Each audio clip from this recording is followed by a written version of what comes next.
So called ఇంటి పక్కోళ్ళు, ఇంటి ముందటోళ్ళు, చుట్టాలు అందరికీ చెప్పాలనుకుంటున్నాను నేను ఈ వీడియో ద్వారా. పొద్దున్న నుంచి సాయంత్రం వరకు ఇంట్లోనే ఉంటావు కదా! పొద్దున ఒక గంట సేపు, సాయంత్రం ఒక గంట సేపు చేసుకుంటే అయిపోతుంది కదా నీ పని. బట్టలు పిండడానికి కూడా వాషింగ్ మిషన్ ఉంది. దీనికే ఎందుకమ్మో ఇంత అయిపోతున్నావు అని అనే వాళ్ళందరికీ, చిన్నపిల్లలు ఉన్న ఇంట్లో పనికి ఏం తక్కువ ఉండదు. పొద్దున్న నుంచి సాయంత్రం వరకు నేను చదువుతూనే ఉంటా, వాడు వాడేస్తూనే ఉంటాడు. కిచెన్లో ఉన్న సామాన్లు హాల్లోకి వస్తే, హాల్లో ఉన్న సామాన్లు కిచెన్లోకి పోతాయి. ఒక్కొక్కసారి బెడ్రూమ్లో ఉండే సామాన్లన్నీ హాల్లోకి వచ్చి, ఇదే కాకుండా వాడికి పొద్దున్న నుంచి సాయంత్రం వరకు వాడు బాత్రూమ్ పోతుంటే క్లీన్ చేయడం, వాడికి తినిపించడం, వాడిని పడుకోబెట్టడం. వాడు పడుకున్న ఈ 10 నిమిషాల గ్యాప్ అయినా రెస్ట్ దొరుకుతుందేమో అని అనుకుంటే అది కూడా ఉండదు. ఆ 10 నిమిషాల గ్యాప్లోనే ఇంట్లో పనులన్నీ చేసుకోవాలి.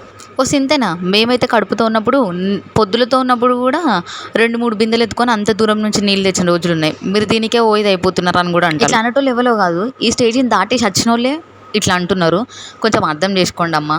మీ జనరేషన్, ఈ జనరేషన్ అన్నీ ఒక్క లెక్క ఉండవు. ఇట్లా అన్నోళ్ళందరికీ ఒక్క 5 నిమిషాలు ఎత్తుకోమని ఇచ్చినామనుకో, అబ్బో వీడెక్కడ ఉంటాడు మా దగ్గర, అస్సలు ఆగడమ్మా మా దగ్గర అని అంటారు. మరి ఎందుకండి చూసుకోవడం చేతగానప్పుడు మాటలు మాట్లాడతారు? మీ పని మీరు చేసుకుంటే సరిపోతుంది కదా.